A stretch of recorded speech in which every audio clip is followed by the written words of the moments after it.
早晨啊，劉文社工。今朝遇咗兩個個案，都係涉嫌咧疏忽照顧或者係虐兒嘅。咁事緣就個男方就話換咗個菲傭，咁菲傭就對個細路好好，上個菲傭就好衰啦。咁我好奇問啦，點衰？佢疏忽照顧咯，虐待個細路咯，成搣佢塊面咯，日日都搣佢塊面，炒咗佢啦。我話唔係喎，呢個虐兒嚟嘅喎，你要報警嘅喎。佢話我菲傭仲先報先過我啊，告我啊。佢話我虐兒啊，我話你點樣虐兒啊？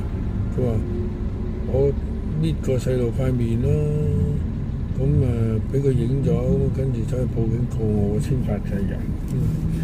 我話你一時衝動都可能係咁啦嚇，但係菲傭日日都搣個細路就唔得嘅咯喎。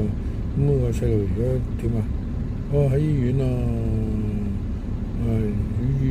塊面淤藍藍。咁我話：咦，咁醫院應該會報警嘅喎。係啊，已經開咗啦，社署啊、醫生啊咁樣啊。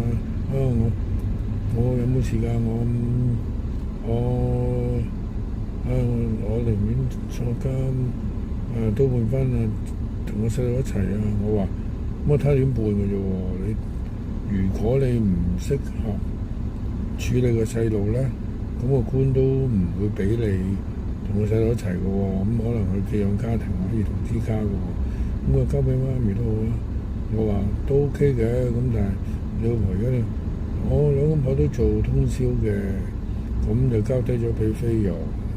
咁我話你由個代理人幫你搞都得嘅，或者你個親戚朋友阿爺阿嫲咁嗰啲咧做暫時做監護人，咁揾個菲傭照顧都 OK 嘅。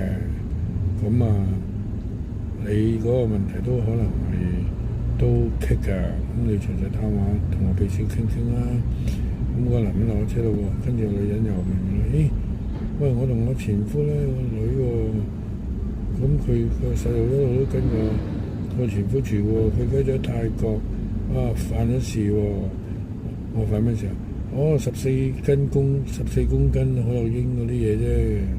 我話哇，都大碌個喎，佢根本都冇辦法照顧到個細路個喎。佢話佢想要翻嚟喎，可能要4年翻唔到嚟喎。咁我話呢個大條道理啦，咁你哋可以申請翻照顧個細路咯 ，OK 㗎。冇問題嘅喎，咁你揾家庭服務部搞得㗎啦。有咩唔明白可以打電話俾我秘書啦，佢會答到你嘅。OK，係點解現代？